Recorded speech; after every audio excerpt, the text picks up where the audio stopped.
around travel and Airbnb, which has really disrupted this space that's been absolutely, in the crosshairs of the coronavirus pandemic.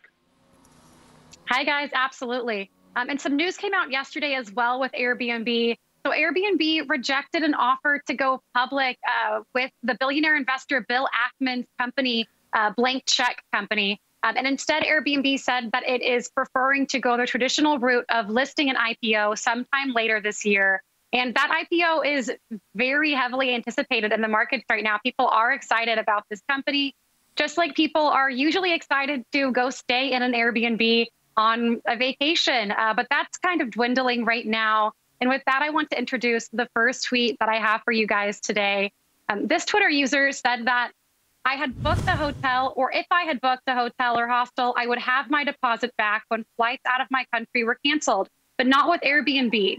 I lost 30% of my flight, they canceled, and 100% of my Airbnb deposit. Will never book with them again, and neither will any of my family or friends.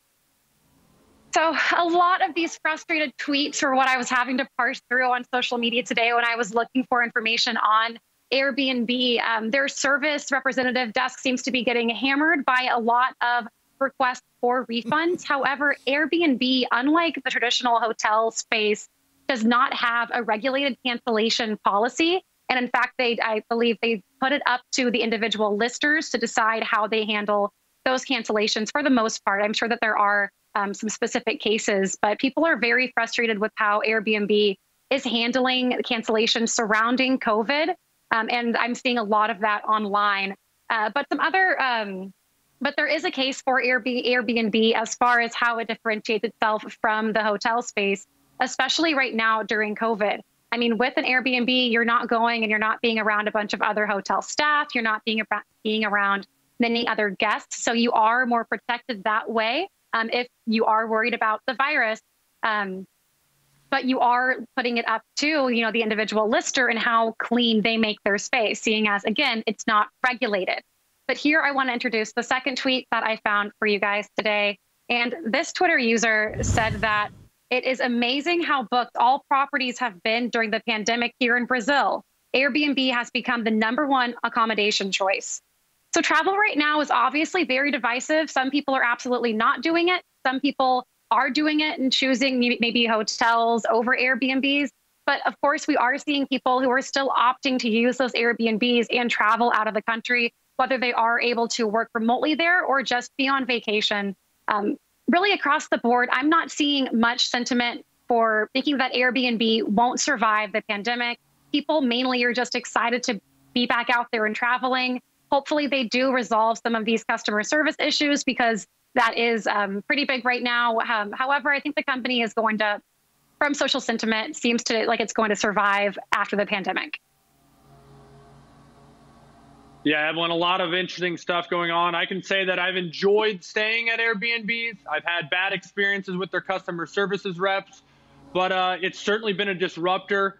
And Kevin, I know disruptors are always interesting for investing. So we'll see what else is in store for this company, which is potentially going to be public on the horizon here. But Evelyn, have a great weekend, and thanks for joining us. As we say goodbye to Evelyn, we want to welcome in Megan Brantley, the VP of Research at LikeFolio.com, to join the conversation. Megan, you guys at LikeFolio are often tracking trends, tracking purchase intent mentions for consumers through social media. How does Airbnb fare? But when you look at Airbnb, is it breaking away from traditional hotels? Is it performing differently? Or are these two areas that are likely kind of performing in line? Yeah, I really like how you described Airbnb as a disruptor. I think that is kind of this element that it brings to the travel space, and it is differentiating itself in this way, especially even in our data. So when we look at Airbnb, we're listening to mentions of people who are booking with an Airbnb or maybe even listing on an Airbnb. And what we see is that these purchase intent mentions, so these interactions with the company, are down about 8% year over year in the last month versus the prior year. And what you can see here, there's this huge surge in March. And a lot of that is what Evelyn was talking about. We internally call it the chaos bump, when everybody was shifting, everybody was having to cancel plans, everyone was trying to figure out, how should they rebook? Should they rebook in a month? Is that, what does the future look like for this reservation? But once that kind of settled down, you can see we're starting to tick back up, but we're not continuing on that upward trend like we were seeing from 2017 to 2019. I think, though, comparatively, you look at Airbnb down 8% year over year. When you look at other hotel chains like Hilton or Marriott or Hyatt, you're talking about being year over year down like 51 to 63%. So I think that that's a huge shift. And it shows us that consumers are more receptive to booking travel and trying to stay within Airbnb versus those more crowded hotel counterparts. Yeah, Megan, I think in the long history that is going to be Airbnb, this is just going to be a temporary pause and disruption in their business. Because I think even though in every business, I have to admit, Evelyn's first tweet was a little alarming that you can't get a refund from some of these things. That will turn a lot of people off from using Airbnb if you're not allowed to at least get some compensation if something like this were to happen. That being said, in the long history that is going to be Airbnb, I see this as temporary. Your chart clearly shows that even though it's spiked and has come down, it's coming down at stickier, higher levels. So in terms of, Ben Watson would look at that chart and say it's improving over the longer. It's making higher highs and higher lows, and they're on an upward trajectory. So all things considered, this was a disruption to not just Airbnb's economy, but the entire travel industry as well. They weren't hidden from it or protected from it. I see pent-up demand for travel just coming back in a strong way. I think your chart spells out exactly what I think about travel, which is everyone's just kind of waiting and no one's giving up on travel. Megan? Yeah, some of the macro trends that we track, whenever we listen for people who are taking a road trip, those are up 42% year over year. We're actually seeing booking flights start to improve. I think our flight booking metric is only down about 13% year over year. But the key here is that people are staying closer to home, and people are still, though, want to travel. That demand is there. And as you mentioned, Airbnb is extremely well positioned in the future to continue to capture this demand.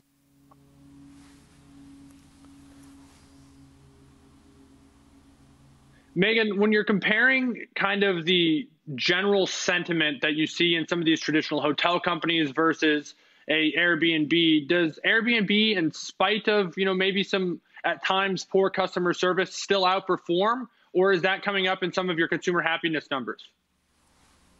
Right now, sentiment for hotel chains in general, and even booking with Airbnb, it's being tested significantly just because there's so much fluidity in cancellation and, what travel is allowed from state to state, crossing borders and things of that nature. So, we're looking at sentiment levels for hotels right now, sometimes as low as 25% with these booking agencies. So 25% positive, that's extremely low. That's lower than what we would typically record with an airline. So I think that right now, this is just such a time of uncertainty that it makes it difficult to really compare that sentiment. But from a long-term perspective, going into this, Airbnb definitely was elevating itself. It was definitely growing at a quicker rate than some of the other, hotel chains that we track. So I think that from a sentiment perspective, this is a company that consumers want to engage with. And these negative impacts are being felt industry-wide as people try to understand, what is the best way to travel and how can I create the most ideal scenario for myself when there are so many things that are unknown and so many things that could come in and cause me to have to cancel or cause a hurdle that I have to work through.